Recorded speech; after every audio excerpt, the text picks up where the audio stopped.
Thank you, everybody, and welcome to the second of our webinars. Today we're joined with Professor Graham Squires, which I'll introduce in a moment. What we're looking to do here at Property Brokers is do 6 webinars in a calendar year, so we look to do webinars every 2 months. We did our first one on the CCCFA with Chris Pedersen, and now we've got Professor Graham Squires. Now, Professor Graham Squires, originally from Manchester in the UK, correct? Pretty much. Yeah. Cheshire. Yeah. So not far from where I'm originally from as well. But he's been, how long have you been in New Zealand, Graham? 6 years. Huh? 6 years, okay. So, yeah, so Professor Graham Squires, he is the Professor in Property Studies at Massey University here in Palmerston North. So we're very, very fortuitous to have Graham on our doorstep and as a resource that we can use. So Graham is the author of, is it 6 books, and you just released your latest book? So you're probably plugging your book today. The Economics of Property and Planning. The Economics of Property and Planning. I'm sure that'll be compulsive bedside reading for many of us. And a regular contributor to many property journals, as well as you're in the media quite a bit as well. Yeah, you're the editor of the International Property Management Journal. So can you explain what's that about? Yes, a journal that's in its 40th year, just running into its anniversary year. So, as the title suggests, it looks at everything property management, whether that's housing policy or whether it's more commercial management or whether that's residential management. So it's very broad church.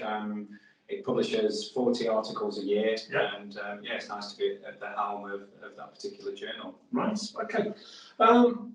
You're also the Property Foundation and CEO of the Property Foundation and director of the Property Knowledge. What's that about? Yeah, so with the Property Foundation, I'm very interested in taking property out of the books and out of the classroom and working with industry. Yeah. So the foundation is developed out of a long relationship with Massey University and has now gone independent, and it works as a broader university-wide engagement with the property industry and in essence trying to deal with wider societal issues, whether that's affordability, climate change, and the big picture, big wicked problems that we're trying to face. So it's that nice interface of industry, academia, and looking at societal issues. And with the property knowledge, what we're developing here is a more sort of commercial focus on trying to see how we can better engage with industry and sort of very in-depth insight and commentary that is sort of evidence-based and has some good figures, numbers, graphs, etc. So here we are. So which kind of leads us on to what we've done. And so Property Brokers will be partnering with the Property Knowledge and with Professor Graham Squires. And Graham, can you tell us how we've come about, what the purpose of this report has been and what we're looking to achieve? Yeah, I mean, obviously we're looking at rents here, and this is a sort of a topic that's become more and more on the agenda as we're seeing property prices in the sales market rise. We're starting to see how that pass-through effect's happening in rents. So this particular rental report has focused in on, well, what's happening in the big picture in terms of rents over the last couple of decades. I think we needed to start with a big picture look at what's happening. Making some sort of connection to what's happening with property prices, and I'm sure you guys at the sharp end are very aware of what's happened, particularly in the last year with regards to property prices, and linking into those rental changes. In doing so, I think some of the data that we've started to unpack is really interesting with respect to stock, and I think this work that we've done looking at changes in supply, particularly of rental supply, is of interest, and we've got to remember that there's causality and reasons to why the stock's changing, just as there's causes and reasons to why house prices change. But I think by having this sort of deep dive into the rental stock and effectively looking at rental bond data, lodged bonds, we can get a good idea of what's happening, and I think that this report does a good job of that. Yeah, that's great. Now, and what we wanted to achieve here at Property Brokers is we wanted to bring academia, as what Graham said before, bring a bit of academia into the business world. So we've got the science, the research, it's impartial, it hasn't got an agenda, and so it gives it real credibility. So we've got Graham on board for the foreseeable future. We're going to be doing, this is the first of what will be a quarterly report, and we'll pick a relevant topic on the report. So the next report we're going to look at is the impact on social housing and what's happened there, and we will touch on that today in this broadcast. Okay, so anyway, looking at the first slide. So talk us what's going through here, Graham. This is showing what's happening here. This is rates in New Zealand and from the turn of the millennia. Indeed. Yeah, I mean, just stepping back one little click, we in the report, we start to see, if you look at everyone's got all eyes on 2020 and seeing what's happening post-COVID, really. And what we triggered off our interest. 2010? Yeah, indeed. And we saw it, what was it, 9.5% rise in rents in year-on-year change. And that's the thing that really stuck out. And that's unprecedented. So if you just knock it back one step, we can see that this is, this sort of exponential growth in rent is something that's not really been seen before. I mean, we've seen it in house prices, but not necessarily in rent. So, the curve is starting to shift upwards exponentially, and I think that's really telling. We see these sort of seasonal. There's always, when you look at rental data, you look at these sort of seasonal changes, and but the general overall trend, we're seeing this sort of sharp increase, and I think that's what sort of triggered off a lot of interest in trying to understand why that is the case. And this is where we've got, I mean, we can touch on, government policy, infrastructure, all sorts as we go. Yeah. But that can't be good. I mean, great for the landlord, and you've got, but it's not good long term for New Zealand to see rents increasing at such a rate. Yeah, I mean, that's something that we'll probably touch on towards the end, but in terms of for whom, when we do this analysis, are we looking at it from an owner-occupier perspective? Are we looking at it from a private rental perspective, social rental perspective, an investor perspective?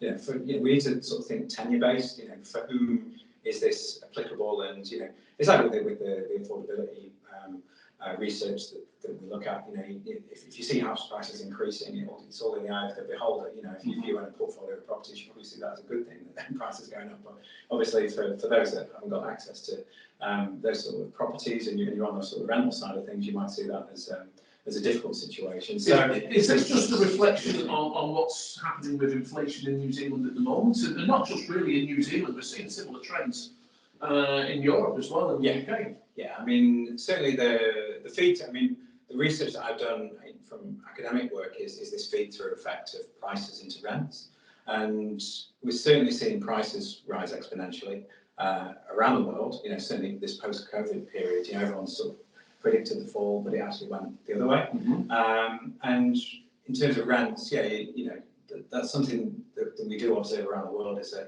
that's going to have an effect on rents. We're seeing those rental increases, and there's a multitude of sort of undercurrent as well, isn't there? Talk about interest rates and how that's going to change things. Certainly, hot topic of today. Yeah.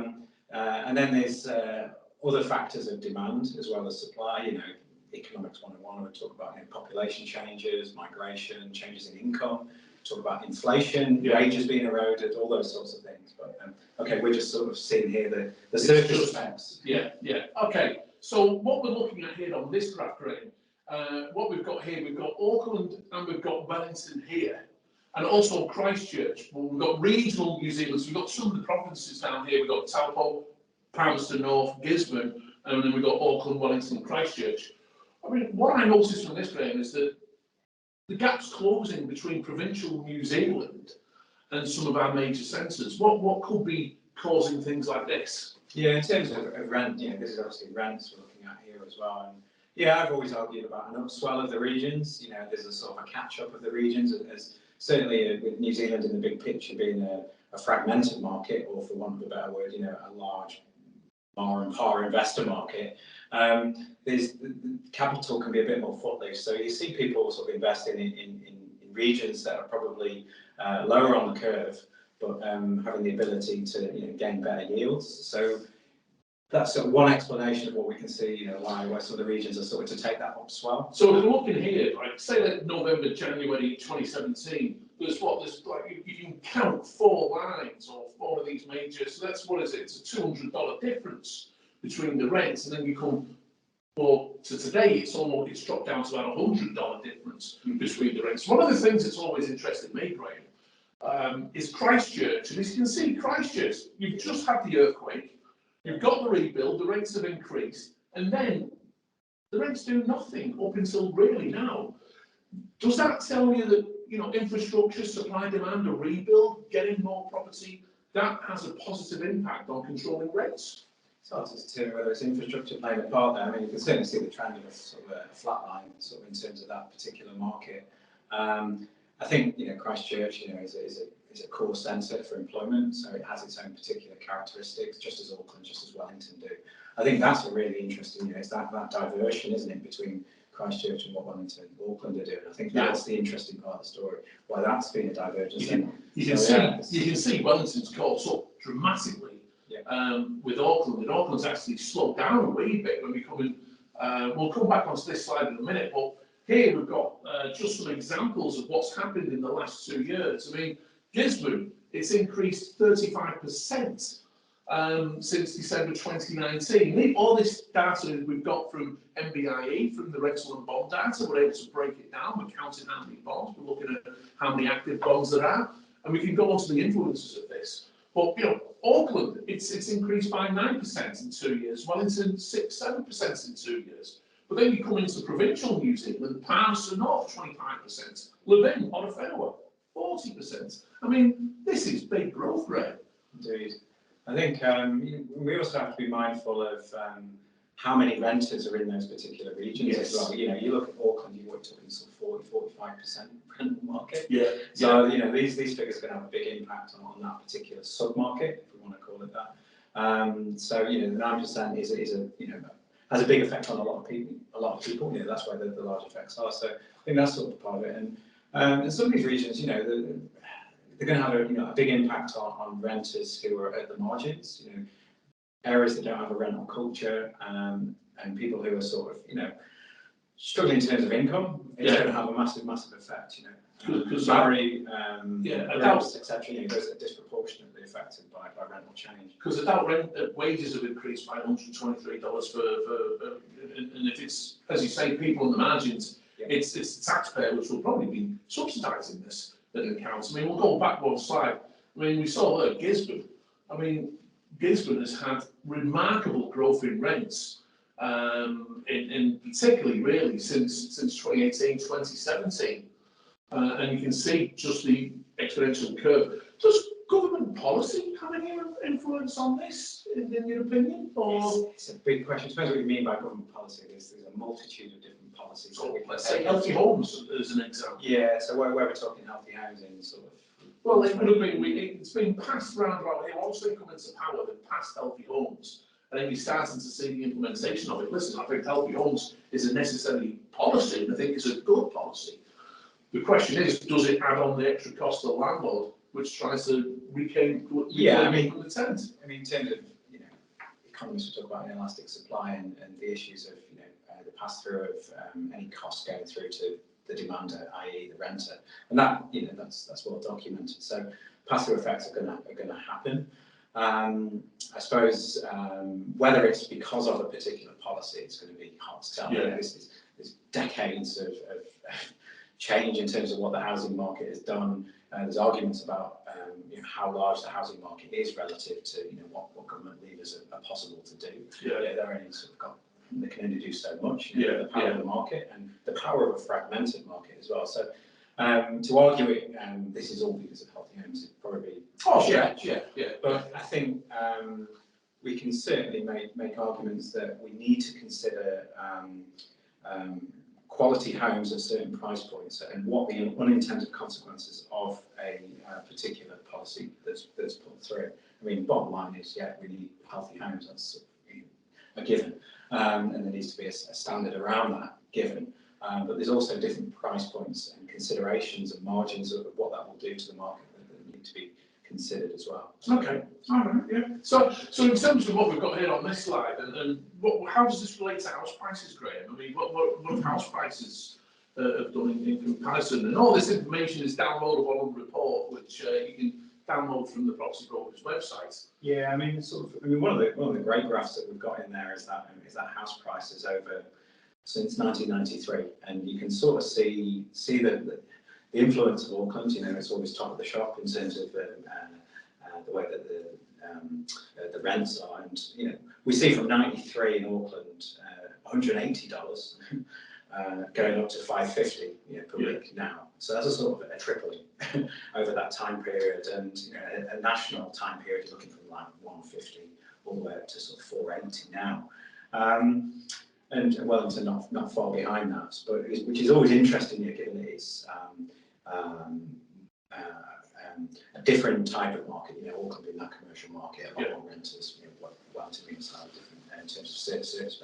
As house prices goes up, Graham, and as it's gone up, and it obviously puts a greater strain on rental returns and yields, and the rates can't keep up with the same rates as house prices, obviously. Yeah. So, but with diminishing yields, would that have a strain on landlords trying to, who buy an investment property that force, right, we've got to get what rent we can? Indeed. Yeah, and that's where I was sort of getting to from that, because we see those sort of changes in rents, but then we need to sort of look at these house prices that we were just sort of talking about here.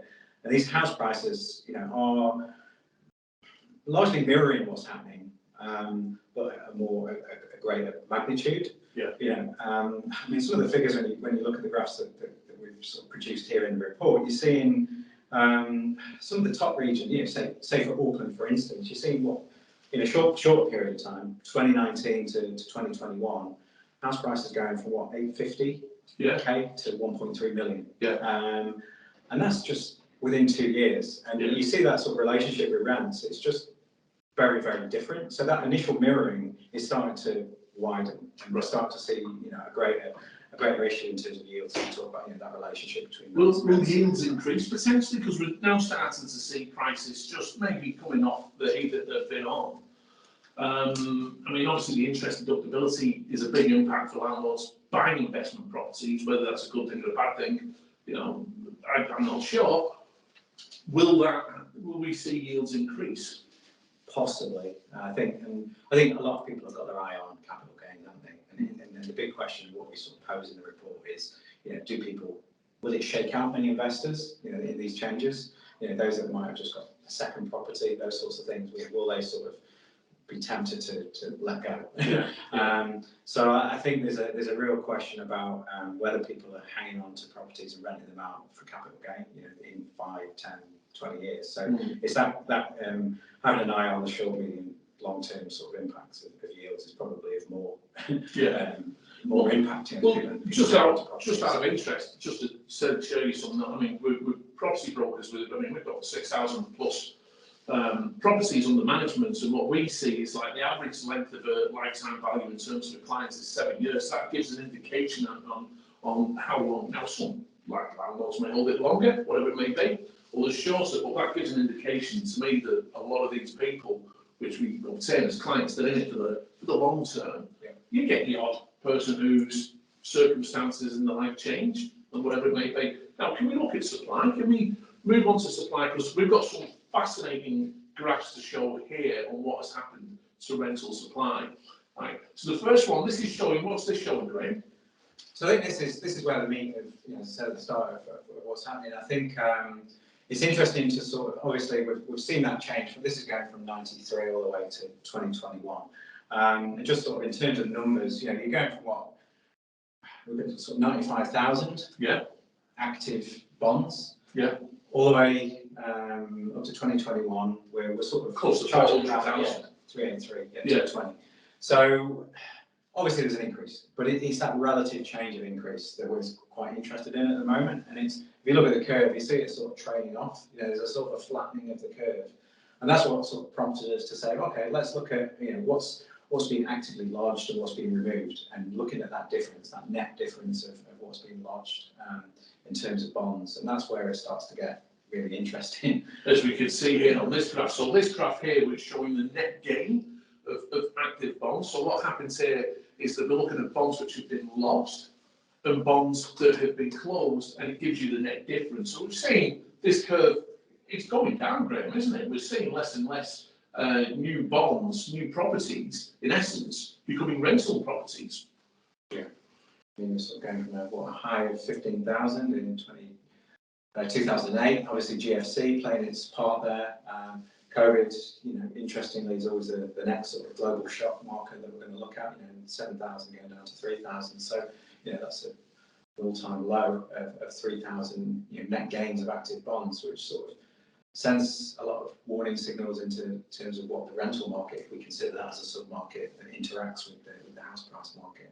You can also look at what is happening with your rents, with supply and demand. So if we're seeing a reduction of rental stock, and particularly in regions, as we'll come on to, I mean, where are we here? This is Napier, right? And Napier, in the last 5 years, we've got a small spike in 2020. Now, I've got a theory on this. Is this Airbnb got something to play with the lockdown and COVID and properties which were Airbnb coming back onto the rental market, onto the residential rental market?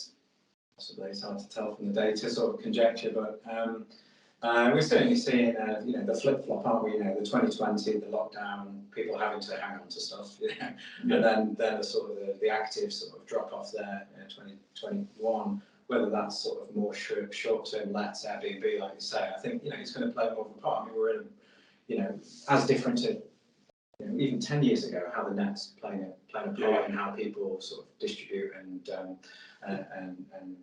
how supply is put onto the market. How more precarious the market is, I suppose, is where I'm getting on that. It's very different to where we are in 2021. So you would expect more volatility. Yeah, look at here's Gisborne, and we were showing Gisborne before on that chat, which was what's happening with rents. And you can see what's happened in the last 5 years.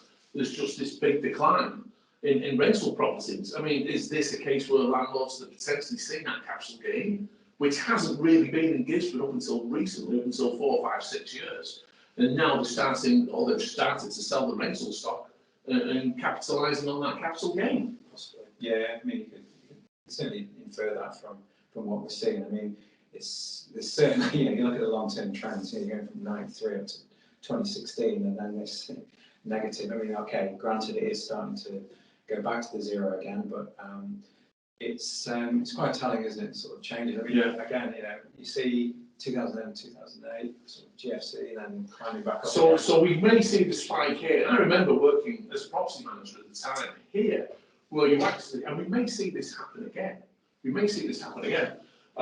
Properties that were on the market for sale, for whatever reason, we sort of slow down in the sales market. People had to move for jobs, for whatever. They decided to move the stock to the rental market as a temporary option, and that's where we see quite typically a spike around this 2008. We may possibly see that again, Graham. What do you think? Well, I think the economic sort of the economists call them lumpy goods houses. It's not like confectionery where you sort of a lot more fluid. There's a single item there, isn't there? People only have 1, 2, 3, restricted portfolio of a lot of this. So that sort of change is quite stark when you see a single change.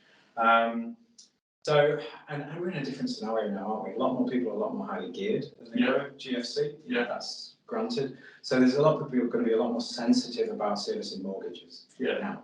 And given the announcement today, and the general sort of trend and forecasting is that interest rates are going to go up. So people are going to start. So this is not just worrying about capital gain; they're going to be worrying about the yield. But this is also interest, which they're not going to be able to offset against rental income in the future, and that certainly is more interest. That's going to have an impact. From a landlord perspective. From a landlord perspective, but ultimately from the tenant's perspective as well. If there's a feed-through effect. Okay.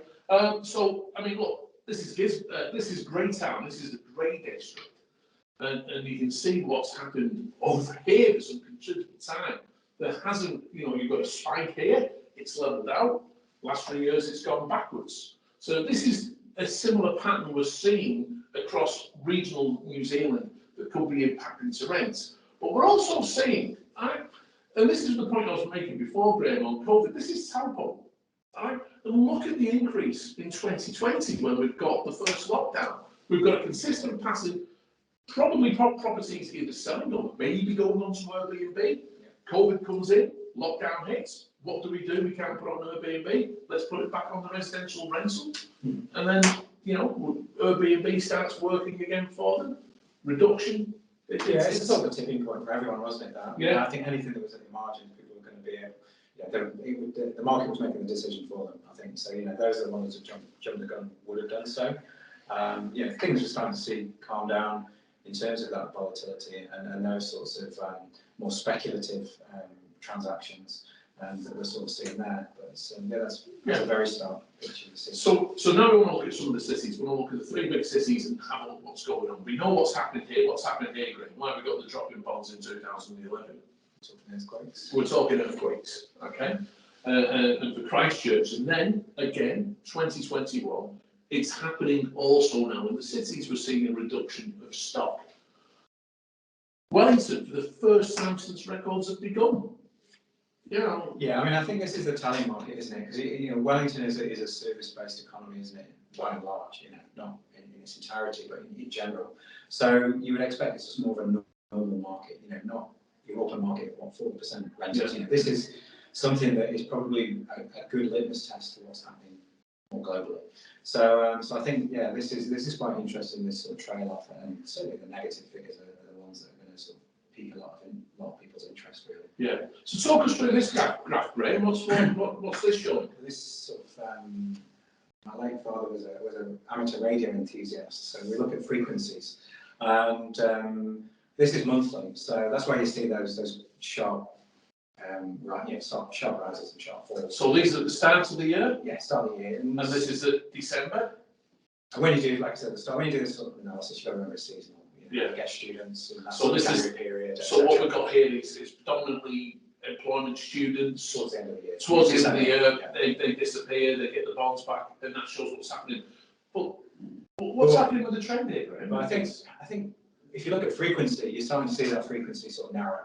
And I think that's the interesting bit, isn't it? So rather than going from 3,500 down to 3,000, you're going up to close to 2,000 and down to 2,000. So the actual frequency is starting to narrow. So sort of saying that the market's being constrained a little bit more. So at the end here, Graham. I mean, that's at the end of 2021. It seems to me that we typically have 2, maybe 3 months of negative action with bond refunds, but here it looks like we've got 4 months. Again, I keep talking about it, but does the interest deductibility that impact on housing and what landlords? Because that kind of started to kick in, or is it just capital gains? We're seeing really big capital gains and landlords deciding enough's enough, let's get out while the market's hot.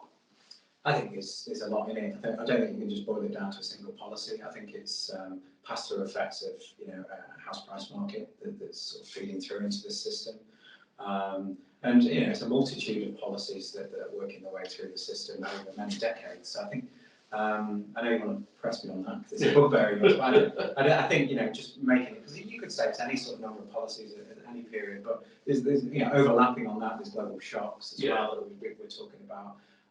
There's changes in regulation, policy, standards. There's a whole raft of different changes and different political cycles and different economic cycles and different property cycles. Okay, granted, New Zealand doesn't necessarily have a full-on cycle. It tends to just go up and up and up. Yeah. But what we're seeing now, New Zealand is getting used to a fall and an actual real cycle happening. Yeah. As people get more highly geared, as we talked about, and interest rates, etc. Yeah. It did happen in 2008. It did not, obviously to the extent of what we saw in like with what was it in America, where you had what we call the ninjas and the no income, no job, the Masseys. But we did see a steady drop, only small. You won't call it a crash by any stretch of the imagination. It's just a decline or a slowdown in the market, and who knows what we'll see. I mean, crystal ball for that.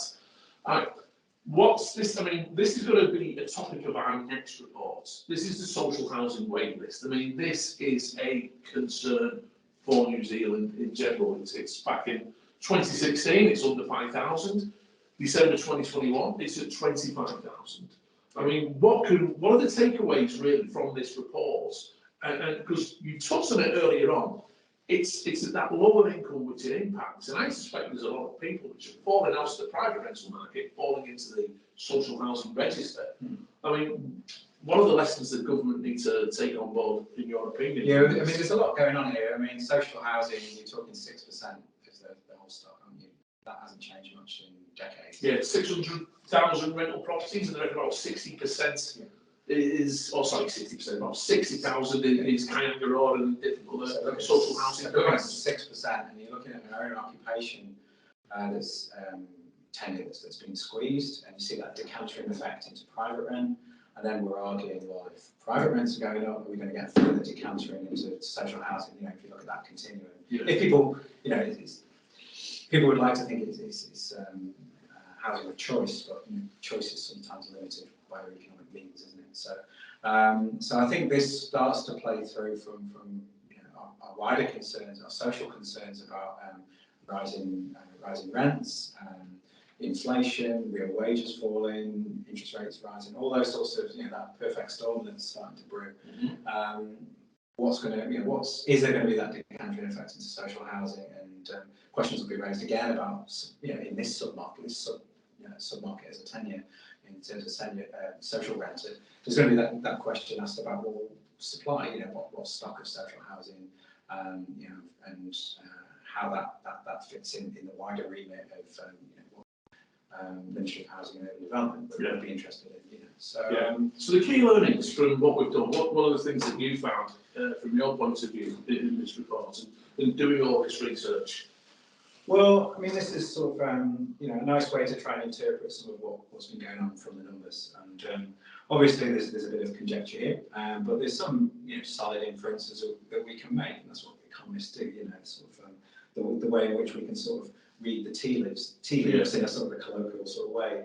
I think general observations are that it's useful to look at the long term, the medium term, as well as the short term. I'm sure a lot of your customers and property brokers' interests will be in terms of, you know, short term gains. You know, what a particular you know, what's hot on a particular street, and short-term sort of gains and speculative gains. But I'm sure there's also people who are interested in where does this fit in the big picture. And I think the really important stuff is for those that can sort of meet in the middle, you can see the big picture trends, but you can also see those short-term trends as well. So what we're seeing long-term, if we sort of bear that in mind, is an increase in house prices on all the regions. We're seeing rents rising over all the regions. You know, we're seeing rental stock diminish. That was sort of the big takeout that we're taking from this. You know, those new, you know, net bonds is a big part of the story here. And that sort of frequency change, you know, that sort of narrow bandwidth that we're starting to work with, and that's going to, you know, be really telling to what happens. In terms of trends, I think it's going to be interesting to see whether what's happening in the housing market and the feed-through effect into rents, and so we're talking about yields, whether investors are going to be shaken out of the market. I think all signs are saying probably no at the moment. You know, there's a lot of people hanging on to that argument about being lumpy goods. Yeah. We're seeing, well, what about the length of tenancies? What do you think will happen with the length of tenancies? Because what we've seen from our research there is that, you know, bonds lodged are dropping, which gives an indication that tenants are staying longer as well. They're not moving. Yeah, and that fits the trends around the world, isn't it? It's the whole generation rent argument, isn't it? That, you know, people are, you know, the tenure of choice being owner occupation is out of the means of a lot of people, you know, and potentially generation, you know, being locked out. If you look at what we just talked about, and you can see in the report, Auckland, you know, changing up to 1.3 million from what, you know, whatever it was, sort of 800,000. That's locking out a generation who will not go into owner occupation, you know. So rents, yeah, the rental tenure, private rental tenure, potentially social rental tenure is going to be for longer periods. Are we building enough stock? Because there's been a record consent, but there's also other factors like supply chains and lack of qualified builders, building material. Are we keeping up with the demand? Plays a part. I mean, Economics 101 would say there's not enough supply to meet demand, but we've got to remember housing is a social good, it's an investment good, and it's a consumption good. So it does obey those laws of supply and demand. But we've got to be mindful that investment is such a big part of New Zealand in terms of property, isn't it? And a fragmented market in terms of investment. And yeah, that's well documented, but we need to be mindful of that when we talk about sort of change in that regard.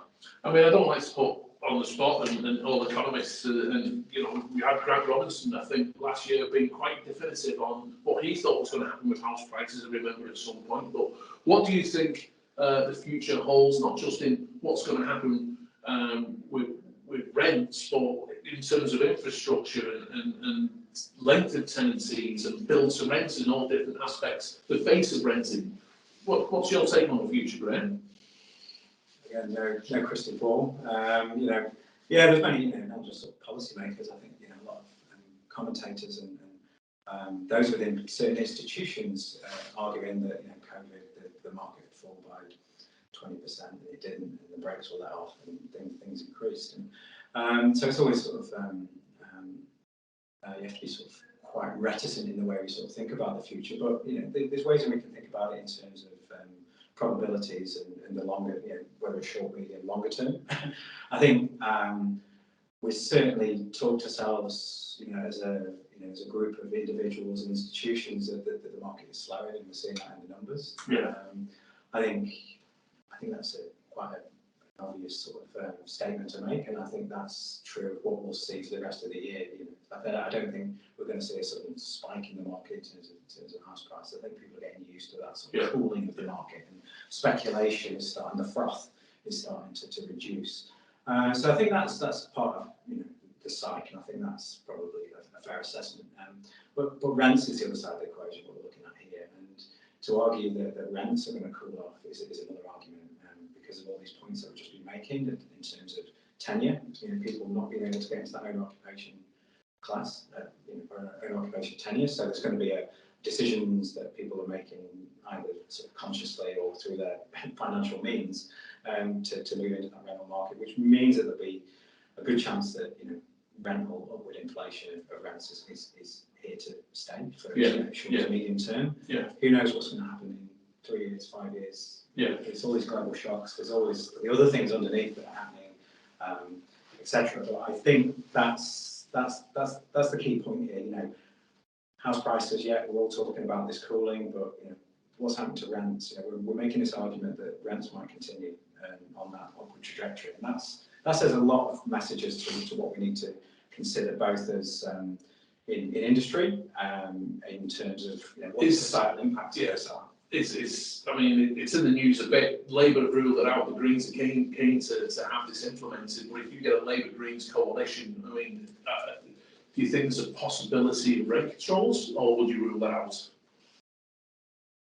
Who knows? I'm apolitical in my position, and I think rent controls are a very politically unpalatable instrument to use. You can use monetary instruments, interest rates, etc. You can use fiscal. You can do that tax and spend. Regulatory stuff you can do, but regulatory is always a little bit, it's quite a hard stick, and a lot of people don't like it. So there might be a bit of political pushback to that. But if it gets to a situation like healthy homes, where let's face it, New Zealand homes aren't of great quality. It did need something. So this sort of regulation does need to come in sometimes. And, so these arguments about rent control, start to come into the conversation, but it's always a bit of a regret to a bulk for some, depending on the person and depending on their own interests. Well, we haven't got this down on questions, but interested to get your point of view on this. The regulation of the property management industry, will that have any impact maybe on, or do you think we'll see more people going towards property management companies rather than trying to do it themselves? We've seen that trend over the last decade, where it used to be about 20% would go to a property management company. It's now probably closer to 50%. Yeah, I think you'd argue if there's more regulation, and it's becoming more regulated, and it needs to be regulated, people will probably move towards a service-based organisation to do that. Yeah. So I think there's the argument that there'd be a need for those people who want to make sure that they're compliant. So there certainly would be an interest, and that would feed through into the system. So. That would be a fair assessment, I'd say. All right, so what I'm going to try and do here now is just open up and see if we've got any questions coming through. Thanks, Graham, for what you've given us today in this insights. How do we can get the report? How do we get the reports? Property brokers. Property brokers, yeah. So it's on our website. Yeah. We'll be sending out a follow-up from this, and on the newsletter that went out, you will be able to download the report from the newsletter that you've seen to register for this, and you can just simply, email myself, David Faulkner, david.faulkner@pb.co.nz. And Graham, if people want to get hold of you, what's the best way to contact you. So Yeah, through the yeah. property knowledge. Yeah, just Google me, and this is my emails on the report as well. So yeah, feel free to get in touch. Yeah, always interested in anything research that's property related. So yes, it's nice to partner up with property brokers on this project. Okay, okay. So I'll just have a quick look on see if any questions have come through. And so, we've got a question coming through here. So this is from Wendy, who's just typing something. And yeah, before that question comes through, I mean, what got you into this interest in property, and what caught your mojo about this? Yeah, it goes back. I mean, I've been researching University of Manchester. I started my PhD in 2005. So I was looking at housing market renewal, so government policy to try and revive struggling housing markets. Yeah. So sort of looking at what dynamics, what drivers play a part in industrially restructuring cities. So being close to Manchester, your Liverpool, your Glasgow, how do you cope with a city that's shrinking and managing that sort of decline and depopulation? So yeah, I spent so that got my interest into sort of housing economics. Because they regenerated a lot of these, like these northern cities in England, the likes of Liverpool, the likes of Manchester, and I remember like Moss Side in Manchester and places like that where they had riots in the early 80s and early 90s, and they kind of regenerate these places. Yeah. So sort of ways to stimulate what the market would not necessarily do. That's the sort of ethos. So it's sort of quite a way to sort of lever change in markets, and that's sort of difficult to do. You're sort of swimming against the tide. But there's ways in which you can start to analyse how cities change and relative to the housing market. So it's all like neighbourhood characteristic type approaches. And I think interestingly, that took me into I suppose where I am now, still with looking at housing economics, is in a New Zealand context. The interest for me is overheating markets as well over the last few years, and how do you deal with markets that overheat? It's those. You've got to remember that housing markets don't always naturally move to an equilibrium point. There's given the nature of what housing is, as I said before, about being a social good, an investment good, a consumption good. So it's a real puzzle to try and unpack. And I enjoy unpacking the puzzle in the industrialising cities, and I'm enjoying trying to unpack what's happening in New Zealand. In New Zealand, it's quite unique. We've got a question here. What do you think, this is from Wendy, what do you think will happen with the possibility of rent freezes? You see, this is obviously a big topic. What do you think will happen with the possibility of rent freezes, and what they will do to the market, along with the possibility of empty house tax being proposed, and how will this impact the market? Oh God, there's a lot there, Graham. It's literally a webinar in itself. Yeah, I mean, rent freezes are always we just talked about before, really. Yeah. It's a political question as well as an economic question, isn't it? And I think it'll be difficult to impose, but it might get to a point where it needs to happen, just in a similar way to talk about healthy homes. I think what will the effects of that be? Yeah, it's obviously going to drive some landlords out. Yeah. Especially as we're saying that yields are tighter and that people are a lot more sensitive about servicing mortgage, especially maybe not for those that have got 9, 10, 11 properties in the portfolio, but those that are just sort of dabbling or new to the game. I would be a bit more sensitive. Yeah, I'd be distraught if the brought in rent controls. I just completely oppose it, but there you go. But the empty homes tax is an interesting one as well. That's something that was in Vancouver. Then they tried to introduce that, or they introduced that, where they had all these empty properties, and then they started taxing them from like 1% of the value.